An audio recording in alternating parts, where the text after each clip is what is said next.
Vamos a hablar un poquito esta noche nosotros. Vamos a ver por aquí.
Luego de la presentación de la prueba. Bueno, como lo hemos dicho hasta la saciedad, aquí la carga de la prueba en el proceso penal la tiene el Ministerio Público. Es decir, el Ministerio Público debe probar la culpabilidad del acusado, más allá de toda duda razonable, sin dudas. Cuando exista duda, el juez tiene que absolver. La duda por el reo, el artículo 14 del Código Procesal Penal. Es el ente acusador en ese ejercicio del poder punitivo del Estado, en ese ejercicio de la actividad probatoria, un sistema acusatorio debe ser un debate que comienza a presentar su prueba. O sea, así está diseñado en el Código Procesal Penal. Él va a comenzar con presentar la prueba, que será objeto de producción en el debate público y que será objeto de examen y contraexamen y fiscalización. Fundamentalmente, la prueba de pericial, ¿verdad? Es la primera prueba en diligenciarse. Se comienza con los peritos del Ministerio Público, principiando por los del Ministerio Público. El perito es interrogado por el ente acusador en base a un dictamen pericial, que es un documento que fue elaborado en la etapa preparatoria, en la etapa de investigación. Ahí es donde está elaborado a solicitud del Ministerio Público. La defensa también puede solicitar peritajes si así lo estima oportuno, ¿verdad? Debe solicitar la práctica de peritajes de cualquier prueba que sea importante. En el interrogatorio, lo que ocurre primero es que el juez va a identificar al perito con su documento de identidad y su credencial. O sea, le va a preguntar los datos de identidad y lo va a identificar por medio de su documento personal de identificación. Va a verificar que el documento personal de identificación guarde identidad con los datos de la persona y también con la credencial. Cuando son peritos del INACIP, ellos tienen una credencial que los acredita como tal. Entonces, lo que pues va a ver. Luego se le va a tomar protesta solemne. Se le va a tomar protesta solemne. Eso está en el artículo 219, es el fundamento. Protesta solemne quiere decir que se le va a advertir para que declare la verdad y si faltara ella como dice puede ser procesado por el delito de falso testimonio, artículo 459 del Código Penal. Para este efecto, el artículo 459 del Código Penal es claro en establecer que se comete perjurio con la autoridad competente, perdón, es el artículo, es el 460, disculpa, es el 460. Si yo se los mandé mal, lo vamos a corregir, es el 460. Perdón, 460. Comete falso testimonio el testigo, intérprete, traductor o perito que en su declaración o dictamen a su autoridad competente notario afirmare una falsedad o se negare a declarar estando obligado a ello o ocultará la verdad. El responsable de falso testimonio será sancionado con prisión de 6 meses a 3 años y una multa de 50 a 1.000 quetzales. Si el falso testimonio se cometiera en proceso penal en contra del procesado, será sancionado con prisión de 2 a 6 años y una multa de 200 a 2.000 quetzales. Si como resultado de un falso testimonio en un proceso penal se condena o a una persona o acusado, entonces ahí la pena se aumenta desde 2 a 6 años, una multa de 202.000 quetzales. Las sanciones señaladas se aumentarán en una tercera parte. El falso testimonio fuera cometido mediante soborno. Imagínense eso ustedes. Y esa protesta solemne está en el artículo 419 del Código Procesal Penal, que dice protesta solemne. Antes de comenzar la declaración, el testigo será instruido acerca de las penas de falso testimonio. A continuación se le tomará la siguiente protesta solemne. ¿Promete usted, como testigo, decir la verdad ante su conciencia y ante el pueblo de Guatemala? Para tomarle la declaración al testigo deberá responder: sí, prometo decir la verdad. El testigo podrá refutar su aseveración apelando a Dios o a sus creencias religiosas. Esa es la protesta solemne que se le hace tanto al testigo como al perito. Pues acto seguido, se le solicita al perito, regularmente el Ministerio Público le solicita que se le proporcione el número y fecha del peritaje, los datos identificativos del peritaje.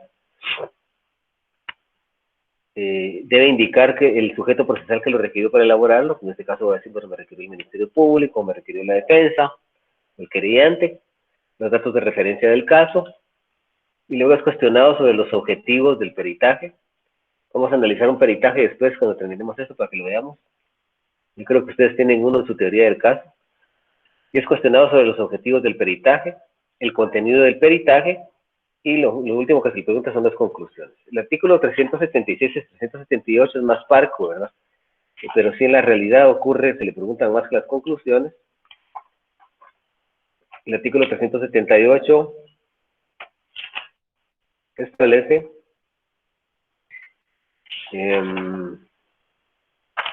dice, el presidente identificará vamos a ver, peritos, dice, 376.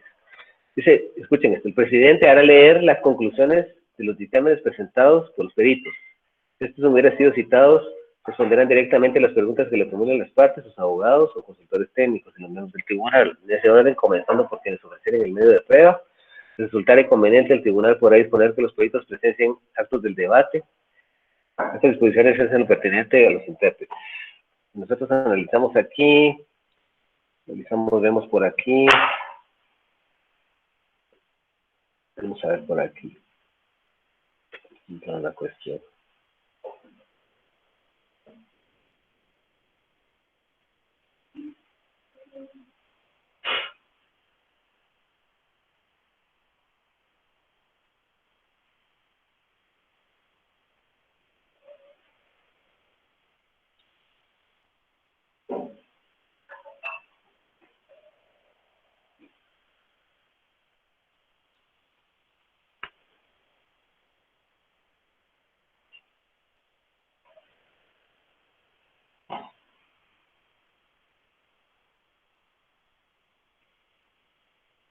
Aquí está.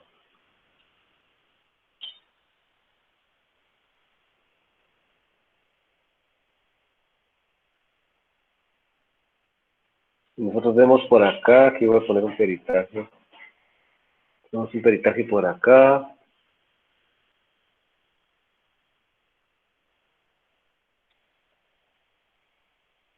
Esa es una prevención policial. Lo que me interesa es el peritaje que está aquí, que se puede actualizar. ¿Lo tienen a la vista ahorita, no? Entonces, los datos identificativos del proceso son los que están arriba. Los datos identificativos, ¿lo tienen a la vista? ¿Lo tienen a la vista lo que estoy compartiendo con ustedes? Sí, licenciado. Dice CEJAL-2014, lo primero que lee el perito es CEJAL-2014-001141, y NACIF 2014-053.514, dice, fecha 1 de julio, fecha 1 de septiembre del 2014, fue requerido por la señora Flor de María García, auxiliar fiscal 1 de la Fiscalía Distrital del Ministerio Público de Jalapa, los datos de referencia del caso. Nombre: Estela del Carmen Jiménez González, edad estimada 34 años, sexo femenino, autoridad solicitante Flor de María García, referencia NP 308-2014, 4800, fecha de nacimiento 1 de septiembre del 2014, hora 16:05, perito profesional de la medicina, Ingrid Rosina Campos Rivera. Objetivos del peritaje, dice establecer tipo de lesiones. 2.2, ubicación de las mismas. 2.3, tiempo de inactividad de sus labores, tiempo de duración, cicatriz visible y permanente en el rostro, si se impedimento físico. Cuando no se auxilia uno de un consultor técnico, Es bueno analizar los objetivos del peritaje y ver si el perito cumplió con esos objetivos del peritaje. Después, regularmente, a algunos fiscales se les piden que lean la historia del problema y luego las conclusiones. Pero uno puede analizar, por ejemplo, el reconocimiento médico legal y entonces dice, por ejemplo, señor perito, disculpe, fíjese que aquí eso es en el número 4 de su peritaje dice que hay un rasguño con costra hemática de 0.5 centímetros de longitud y trazo horizontal en mejilla izquierda. ¿Podría usted explicarnos con términos sencillos, con términos coloquiales, qué significa eso que está ahí? Entonces el testigo dice, pues eso es un rayón que tiene aquí en la mejilla izquierda, de tantos centímetros, que no sé qué, mire, ¿qué le puede haber provocado eso? Fíjese que eso puede haber sido que se lo hayan hecho con las uñas. Fíjese que eso pudo haber sido que se lo hayan hecho con un alambre, ¿verdad? Entonces ella va explicando él, después las conclusiones, ¿verdad? Eso es básicamente como está estructurado un peritaje, ¿verdad? De esa forma. Vamos a dejar de compartir por acá porque lo que nos interesa es regresar a donde estábamos.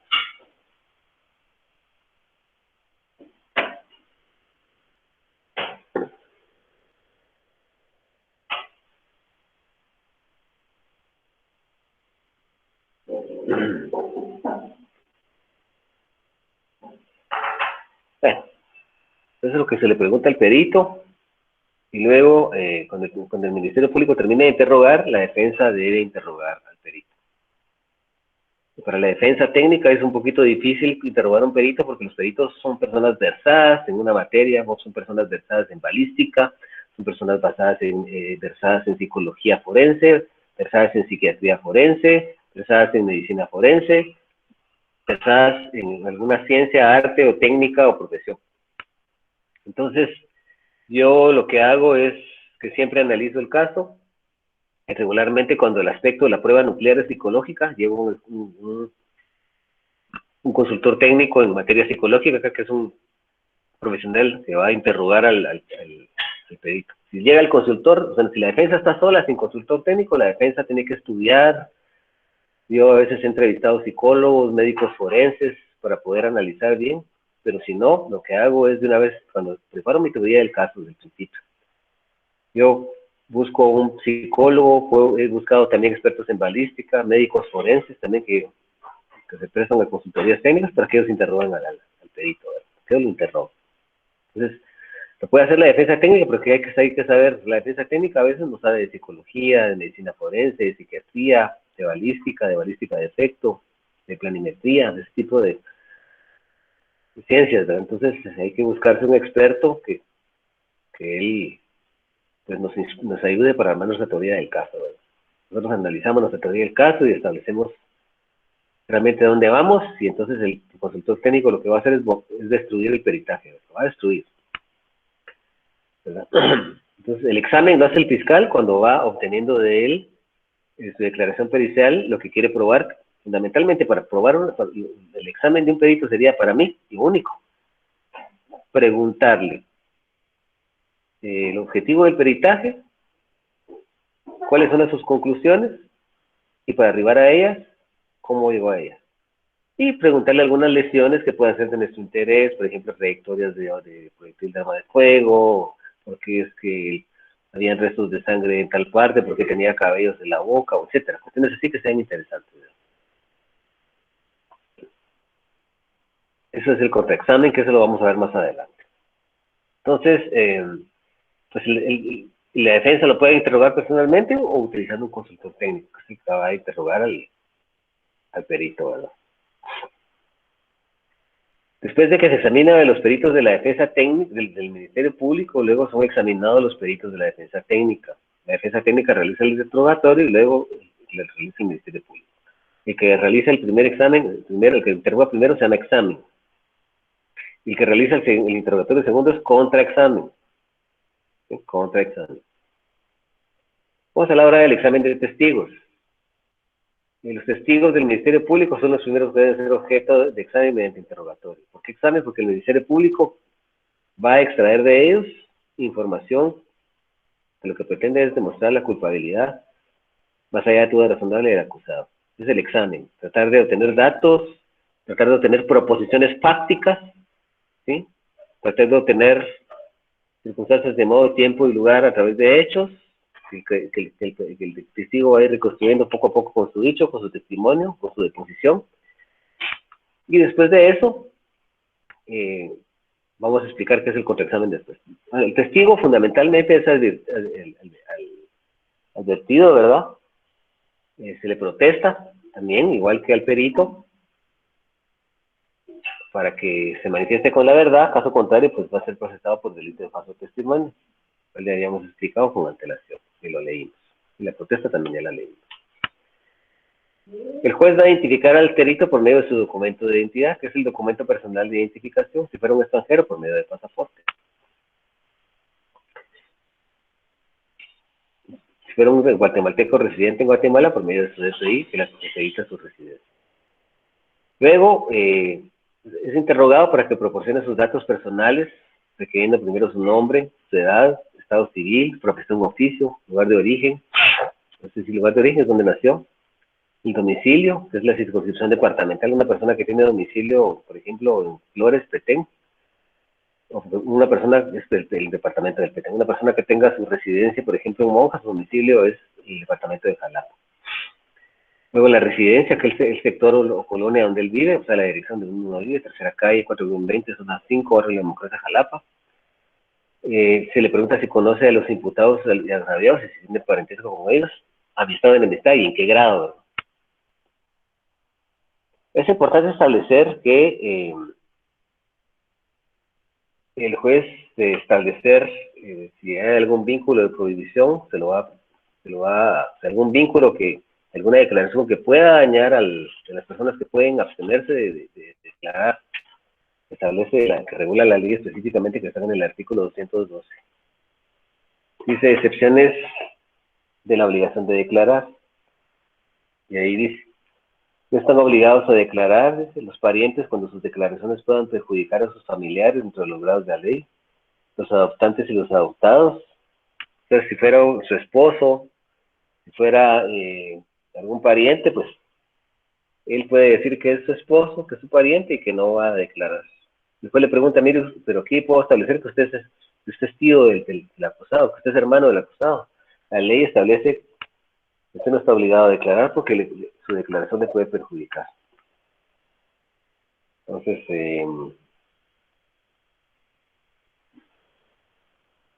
ahí tendrá que manifestarse y establecer que desea declarar o que no desea declarar.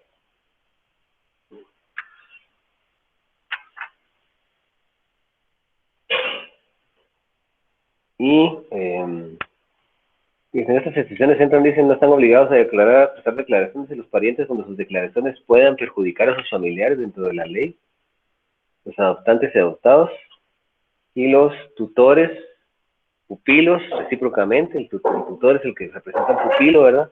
En los mismos casos, sin embargo, podrán declarar previa advertencia de la exención cuando así lo deseen.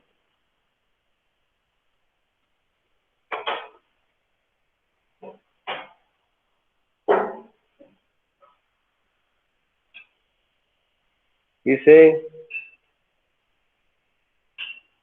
el defensor, el abogado o el mandatario del inculpado respecto a los hechos que en razón de su calidad hayan conocido o deban mantener en reserva por secreto profesional.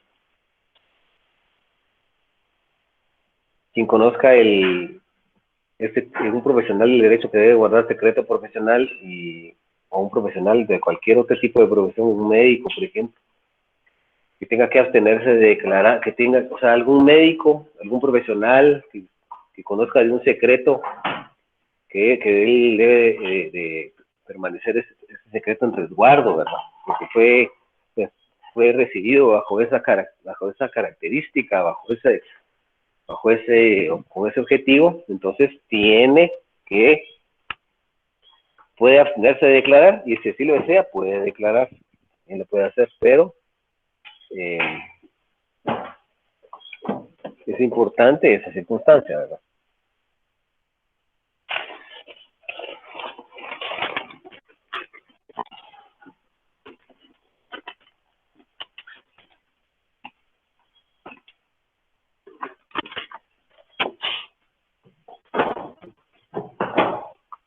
Nosotros analizamos, seguimos viendo aquí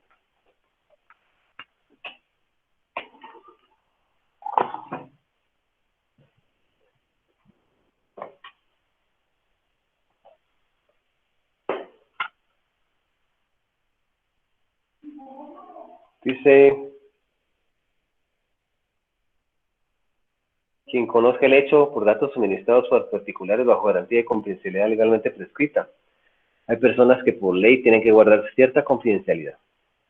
Por ejemplo, las personas que trabajan, por ejemplo, en un establecimiento industrial, comercial, las personas que trabajan en un banco que no tienen por qué develar las cuentas bancarias o cuánto tiene una persona depositada en un banco, las personas que conocen un secreto industrial, por ejemplo, un secreto de cómo, pues, una fórmula de cómo hacer un perfume, de cómo hacer un licor, o la fórmula como para hacer una hamburguesa como las de McDonald's, tienen que guardar secreto. Y regularmente firman un contrato de confidencialidad. Ellos tampoco están obligados a declarar, ellos sí no declaran. Y dicen los funcionarios públicos, civiles o militares, pero los que conozcan por razón de oficio, bajo secretos, algo que hubieran sido autorizados por superiores, cuando son secretos de Estado, ¿verdad? Secretos que tienen que ver con el orden público y con la seguridad interna del Estado, ¿verdad? Pero esto de no declarar contra sí parientes es un derecho fundamental que está en la Constitución, una garantía, perdón.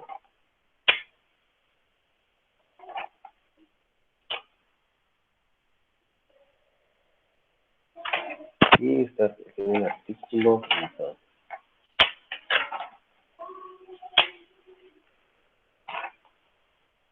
Declaración contra sí parientes, artículo 16 de la Constitución.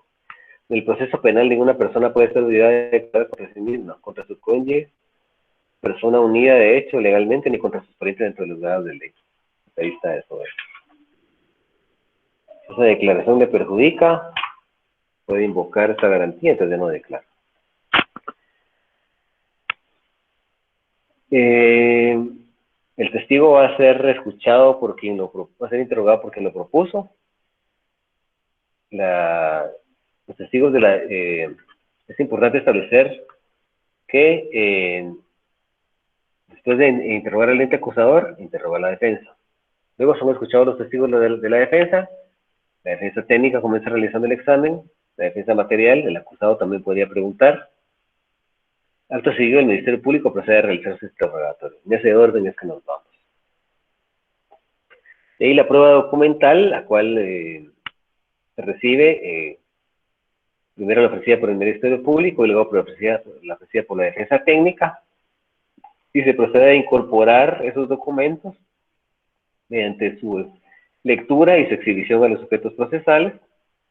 Quiero decir que hemos hablado tanto aquí de Ministerio Público y Defensa, hemos olvidado al querellante, pero la lógica que nos lleva a establecer que, por ejemplo, si fuera un testigo del fiscal, primero lo interroga el fiscal, luego lo hace el querellante y luego la defensa técnica. Y si fuera el querellante, primero el querellante, luego el Ministerio Público y luego la defensa técnica. Si fuera la defensa técnica, primero lo interroga la defensa técnica, luego lo interroga el Ministerio Público y luego el querellante, en ese orden. Entonces, los documentos se van a incorporar mediante su lectura y exhibición a las partes. Dice, el tribunal puede prescindir de la lectura íntegra de los documentos con el acuerdo de las partes y de forma excepcional proveer únicamente su contenido esencial. Eso es en el artículo 380 del Código Procesal Penal. Se permita leer únicamente el contenido esencial de ese documento, ¿verdad? Si fuera una partida de nacimiento, pues únicamente los datos que demuestren, por ejemplo, quiénes son sus papás y en qué fecha nació, ¿verdad? Y en qué ciudad nació, su sexo, por ejemplo, ¿verdad? O si está casado, ¿verdad? O si es adoptado, ¿verdad? El contenido esencial de lo que se pretende probar en juicio. Esa interpretación. El contenido esencial es lo que se pretende probar en la secuela, para lo que fue propuesto ese documento que debe probar. ¿Qué nos interesa? ¿Quién les pidió? ¿Por qué les pidió? ¿En qué fecha? ¿Bajo qué circunstancias? Sino que el contenido esencial del documento, que prueba el estado civil. Dentro de otros medios de prueba también tenemos las grabaciones de audio y video, que también se puede prescindir de su reproducción íntegra, puede reproducir solo el contenido esencial, está regulado en ese mismo artículo 380, y la evidencia material, y comenzando también por la prueba audiovisual, o las grabaciones, audio, video, o paquetes de software, de internet, de lo que sea, son exhibidos primero los del Ministerio Público y luego los de la defensa técnica. Y la evidencia material, pues va a ser exhibida a los secretos procesales para que la puedan examinar. Cuando hablamos de evidencia material, pues hablamos de la que se incautó en el escenario del crimen, por ejemplo, un martillo, un arma de fuego, zapatos, ropa, un reloj, una billetera. Esa es evidencia material. Es exhibida de los sujetos procesales y de esa forma se incorpora al proceso para que los sujetos procesales la puedan tener y la examinen.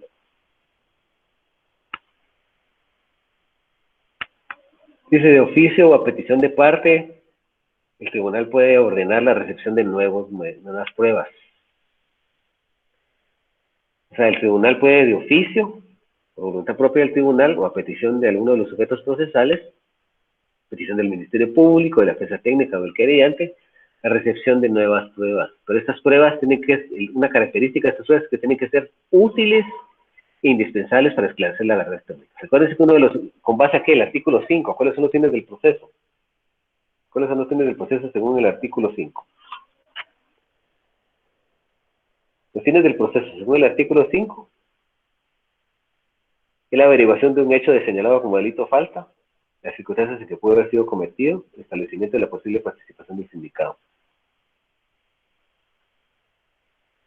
Entonces, si no se puede establecer la verdad histórica, y hay órganos o elementos de prueba que nacen en el debate, porque un testigo declaró algo, porque una cámara vio algo a otro testigo, o nacen en el debate, entonces ahí el tribunal de oficio puede mandar a través de esos elementos de prueba, o órganos de prueba, o el Ministerio Público, o cualquiera de los sujetos lo puede solicitar.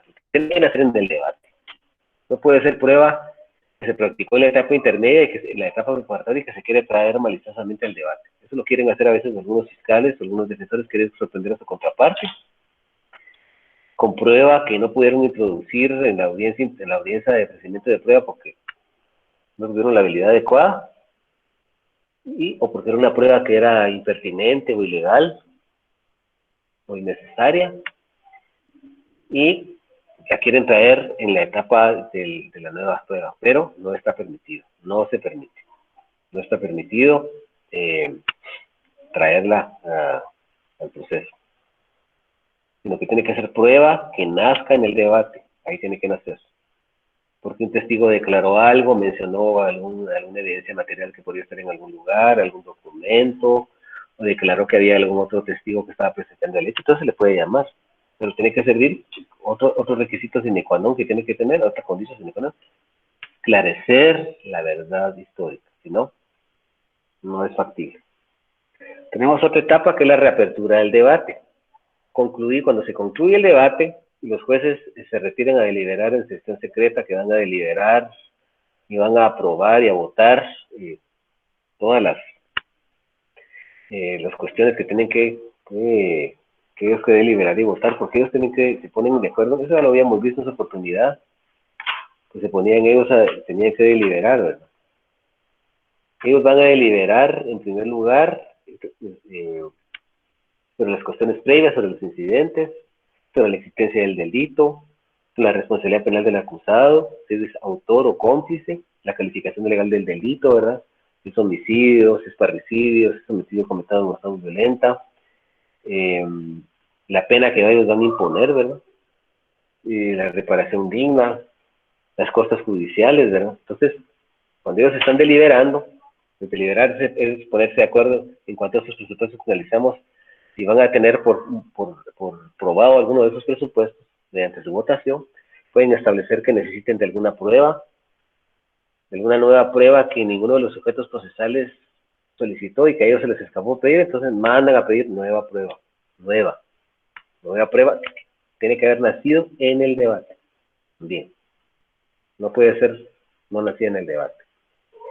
Entonces, ellos regresan a la sala, se van a deliberar y a votar, y cuando regresan ellos dicen que no pueden arribar a una decisión y que solicitan que se reaperture el debate para la recepción de nuevos órganos y elementos de prueba.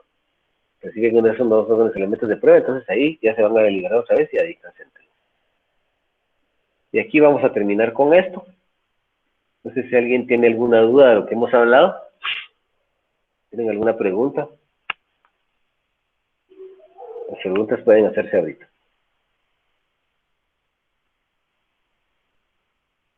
Por favor, no creo que las cosas no hay interés o no están poniendo atención. ¿Sí? Licenciado, ¿en algún momento se puede cambiar el orden en el que se presentan Sí, los órganos de prueba? se puede alterar el orden de recepción de los órganos de prueba. Eso es factible. A veces sucede por razones de conveniencia, por razones de... A veces los testigos del Ministerio Público no llegan, ¿verdad? Y entonces se puede pedir que se altere el orden de recepción de los medios de prueba. Eso está en el artículo...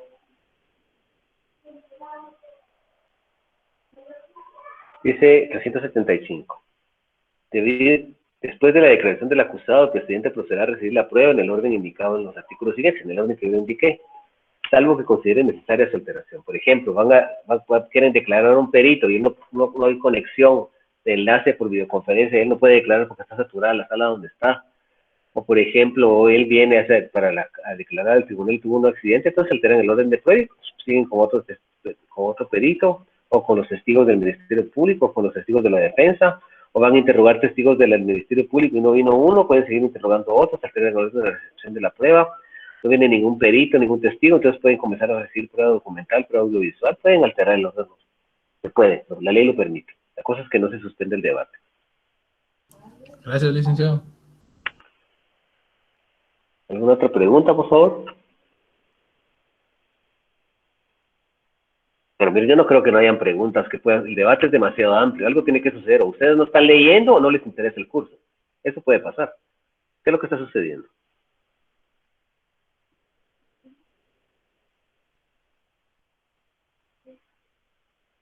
No hay ninguna duda más, no hay ninguna duda, todo está tan claro, el debate es tan inmenso, deben haber dudas. Lick, disculpe, yo tengo una pequeña duda. Cuando bueno, los del Ministerio Público llevan el caso, yo veo que muchas veces cambian en las etapas. ¿Eso es correcto que cada vez que se llevan las etapas van cambiando de fiscal? No es el que inició el caso que lo finaliza, sino que van cambiando. Muy buena pregunta. Fíjese que antes cuando comenzó el proceso, el mismo fiscal que tenía el caso desde la primera declaración, o la misma fiscalía iba hasta la audiencia intermedia, al ofrecimiento de prueba y al debate. Hoy se ha cambiado eso. Hay un fiscal solo para primeras declaraciones, otro fiscal solo para audiencias intermedias y ofrecimientos de prueba y otro que va al debate. Pero ahorita se está retomando ese modelo. Ahorita están haciendo una reestructuración en las fiscalías en donde se va a volver a ese modelo que se llama el modelo del fiscal natural. Que el mismo fiscal que conoce el proceso desde el principio sea el mismo que llega a debate. ¿Sí? Ese modelo se está cambiando ahorita. Gracias, Alex. Sí, porque yo me he dado cuenta y no sé si a veces no investigan bien, pero he visto mucha deficiencia en algunos, pues no en todos. Pues, porque no conocen el proceso. Es como que a veces le llamen a usted solo para que a mí un colega me llamó ayer que quería que le fuera a la capital a cubrir un debate donde él ya había diligenciado toda la prueba de diligencia, solo le faltan 2 testigos, solo le faltan un testigo y un perito y prueba documental. Y él ya había sacado 6 audiencias y quería que yo fuera. Yo le dije, yo no me comprometo. En primer lugar, yo no llevo casos fuera de aquí. Y en segundo lugar, yo no conozco el proceso. ¿Qué pudiera hacer ahí? Si en 2 o 3 días que me voy, el debate es el lunes, ¿qué me voy a poder leer de el proceso? No, eso es mi responsabilidad. Si veía que fuera un caso nuevo que voy a ver desde el principio, totalmente de acuerdo, pero ahí sí no. Eso no me permitiría que hacer una defensa penal efectiva. Sí, tiene razón. Sí, porque yo me he dado cuenta con algunos licenciados también de que improvisan, así como dice usted, de que otros les cubren y se ve bastante la deficiencia y muchas veces hasta pierden el caso. Cabal, así es. Únicamente, gracias. Disculpe, ¿quiénes ya entregaron su tarea? Yo aún no le he entregado, Lick, porque estoy en mi trabajo, pero sí la voy a entregar. Bueno, en estos días. A ver, vamos a ver, Byron Rafael Orellana, ¿ya entregó su tarea?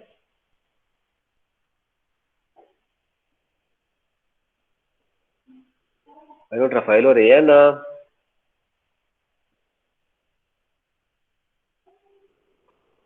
Bueno, a ver, Zaira Maribel Pérez Gregorio, ¿ya entregó su tarea? Buenas noches, Lick. Todavía no, hasta mañana la voy a hacer. Bueno, entonces están dejando las cosas para mañana. No dejes para mañana lo que puedas hacer hoy. Para la próxima semana vamos a dejar una tarea y ustedes me van a hacer un alegato de apertura. Me van a venir a hacer un alegato de apertura conforme a la teoría del caso que ustedes ya tienen. Vamos a hacer de caso que están en un debate y ustedes van a venir a hacer un alegato de apertura. ¿Sí? Van a hacer un alegato de apertura. Yo les expliqué cómo hacer ese alegato de apertura y aquí lo vamos a hacer. Les voy a subir un audio de un debate para que ustedes escuchen cómo es un alegato de apertura, pero el alegato de apertura es exponerle a la teoría del caso. Eso es lo que le vamos a exponer. Cuando el fiscal viene a exponer su teoría del caso al Ministerio Público, le dice lo siguiente. Cuando el fiscal le expone su teoría del caso, pues, señor juez, en el presente caso, el Ministerio Público ha realizado una investigación en toda la etapa preparatoria y de la investigación que el Ministerio Público ha practicado, especialmente de los órganos de prueba pericial, el Ministerio Público va a poder demostrarles cómo es que el fenómeno de la muerte se suscitó, cómo es que llegó la muerte, cómo ocurrió el deceso de la víctima. A través de las declaraciones de los testigos que estuvieron en el escenario del crimen, el Ministerio Público va a determinar la forma, modo, las circunstancias de modo y tiempo y lugar en que se ocurrió el deceso de la ahora víctima. A través de las cámaras de filmación que el Ministerio Público secuestró, también se puede ver la víctima, se va a poder ver específicamente el momento y auxiliado, y con la declaración de esos testigos se va a poder establecer qué actos de circunstancias de modo y tiempo y lugar ejecutó el acusado en el escenario del crimen y se va a poder determinar que él tuvo el dominio del hecho. ¿Sí? A través del certificado de defunción se va a probar el fenómeno de la muerte y ese certificado de defunción, señor juez, a través también por medio del peritaje médico forense nos establecer qué circunstancias provocaron el deceso. El Ministerio Público, con toda la prueba aportada para este debate y que se va a dirigir en este debate que va a ser objeto de examen, va a poder determinar la posible participación del acusado en este hecho punible que se le imputa, va a poder establecer que la autoría, que él fue autor, y que este es un delito consumado. Y por esas circunstancias el Ministerio Público va a determinar que Carlos Orondo Cordona es autor responsable en el hecho que se le imputa. Y que por dicha infracción a la ley penal, el Ministerio Público estará solicitando la pena que corresponde. Punto. El Ministerio Público también va a poder determinar que existen agravantes para la ponderación de la pena. Ese sería el alegato del Ministerio Público, y aquí lo tienen ustedes, el de la defensa técnica. La defensa técnica puede decir, bueno, la defensa técnica tiene la tesis de que la persona del input, de la persona del acusado, no tiene participación en este hecho punible. No tiene participación en este hecho punible porque no tiene el dominio del hecho. Señor juez, no hay relación de causalidad. El artículo 10 del Código Penal establece que es fundante para poder determinar un hecho punible la relación de causalidad. Y en este caso existen una serie de sujetos que ubican a mi patrocinado en el escenario del crimen y que disparó, pero no han establecido que eso fue en legítima defensa. Esta defensa técnica, a través de la secuela de la actividad probatoria, va a poder demostrar, señor juez,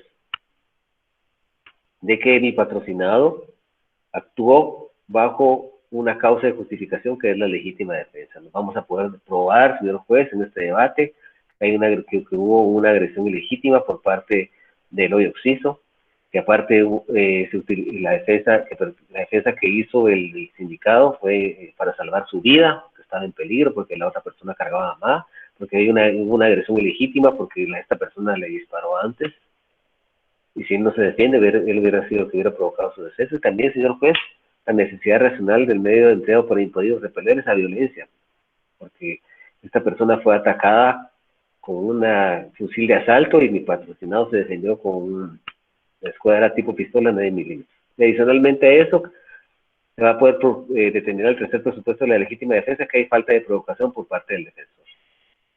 ¿Sí? Falta de provocación por parte del defensor. Todo eso se va a poder determinar. O ustedes pueden utilizar otra tesis. Por ejemplo, pueden decir, bueno, en el presente caso, señor juez, si bien es cierto que el Ministerio Público le imputa el delito de asesinato a mi patrocinado, Nosotros, la defensa técnica tiene órganos, elementos de prueba, también un peritaje de carácter psiquiátrico y otro de carácter psicológico, aunada a la prueba testimonial que hay y a los videos que también, a la prueba que aportó el Ministerio Público, o sea, puede determinar que mi patrocinado en el momento del hecho actuó bajo un estado de emoción violenta. Mi patrocinado actuó, señor juez, a través de algo que se llama cortocircuito. Cortocircuito porque la persona de hoy occiso, agraviado, simple y sencillamente se acercó y lo insultó y le dijo que él ya había tenido relaciones sexuales con su esposa y que su esposa hacía el amor muy, muy rico. Entonces él se obcecó, señor juez, ocurrió un cortocircuito y lo que hizo fue dispararle de forma inmediata por objeto de una ira o obcecación, señor juez, y en este caso no, la defensa técnica va a demostrar que no es asesinato el tipo penal adecuado, sino que es un homicidio cometido en estado de emoción violenta, señor juez. Está regulado en el artículo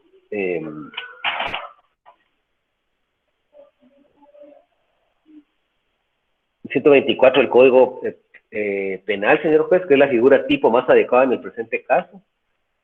Señor juez, se va a dar cuenta usted cómo a través de la prueba psiquiátrica, de los peritajes de carácter psiquiátrico, psicológico, y por los videos que tenemos, que se escuchan lo que ellos están diciendo, lo que se alegan, lo que se dicen, aunado con lo que dicen los testigos van a venirnos a relatar aquí qué intercambio de palabras tuvieron estos dos sujetos.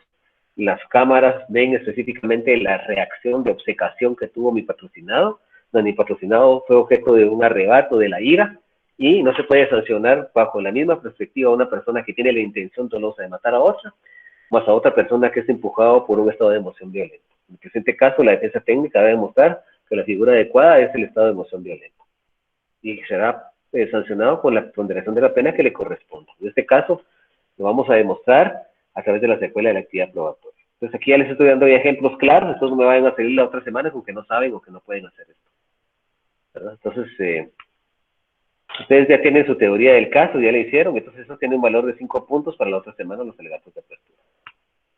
Aparte les voy a proporcionar una grabación de un debate donde ustedes van a poder oír un alegato de apertura. Aunque les quiero decir que desafortunadamente el Ministerio Público lo que hace en un debate es ir a leer la acusación, ir a leer la imputación de la acusación, y la defensa técnica algunos hacen una exposición tímida. O sea, aquí todavía no se tiene concepto en Guatemala, en nuestro medio, hay pocos abogados que manejen lo que es la teoría del caso. Entonces, en los alegatos de apertura, eso es lo que hay que hacer, la teoría del caso. Entonces, la otra semana vamos a hacer cada quien celebrarlo por el que no venga, si no le voy a dar oportunidad otro día. Si tiene turno o algo, el que mire qué hace para estar aquí. O que me lo justifique y le doy la oportunidad. Tiene que estar aquí la otra semana. Entonces, así nos vamos a quedar. Y tengan ustedes una feliz noche. No sé si tienen alguna duda de lo que hemos hablado. Buenas noches, Lick. Buenas noches. Solo disculpe una pregunta, no sé si tal vez estoy fuera de lugar, pero con respecto a las pruebas, cuando hay el creyente adhesivo, por ejemplo, ¿él también tiene la oportunidad de presentar pruebas o simplemente al adherirse a la acusación del Ministerio Público queda directamente que solo las pruebas que el Ministerio Público presenta son aceptadas, o se le da un espacio para que él también presente sus pruebas? El creyente por adhesión puede ofrecer pruebas en la audiencia intermedia y puede reproducirlas en el debate. Y asimismo puede fiscalizar la prueba de la defensa y del Ministerio Público. Ese es el error que se comete con el creyente adhesivo. Muchas veces esos creyentes adhesivos que solo son una figura decorativa en el debate, que solo dicen sí y sí a lo que establece el Ministerio Público. Al Ministerio Público hay que auxiliarlo, hay que ayudarle. Los fiscales tienen un montón de casos. Entonces el creyente por adhesión también tiene que tener su teoría del caso. Y puede ofrecer prueba y diligenciarla, y también puede fiscalizarla, puede preguntar, puede hacer preguntas. O sea, no es una figura decorativa. También está obligado puede aportar prueba, puede diligenciarla, lo puede hacer. Gracias, Lick. Ok. Bueno, si no hay ninguna duda más, entonces la otra semana vamos a exponer la teoría del caso. La voy a programar ya el domingo y les voy a subir con lo que acabo de exponer ahorita, con lo que hemos expuesto de la teoría del caso. Ustedes ya tienen que saber cómo hacer un alegato de apertura. Vamos a terminar después los medios de impugnación.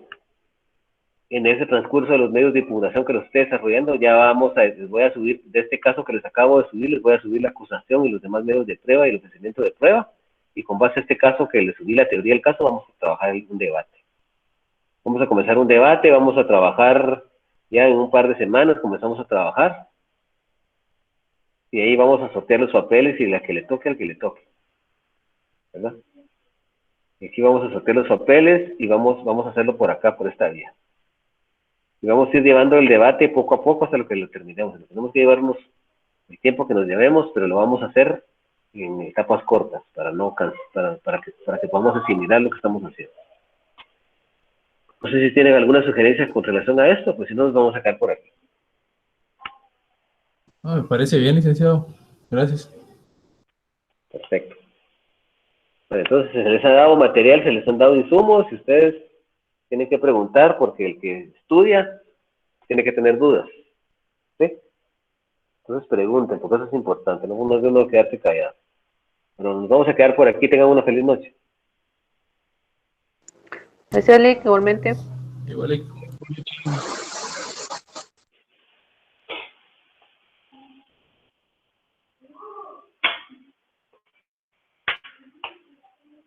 Feliz noche, licenciado.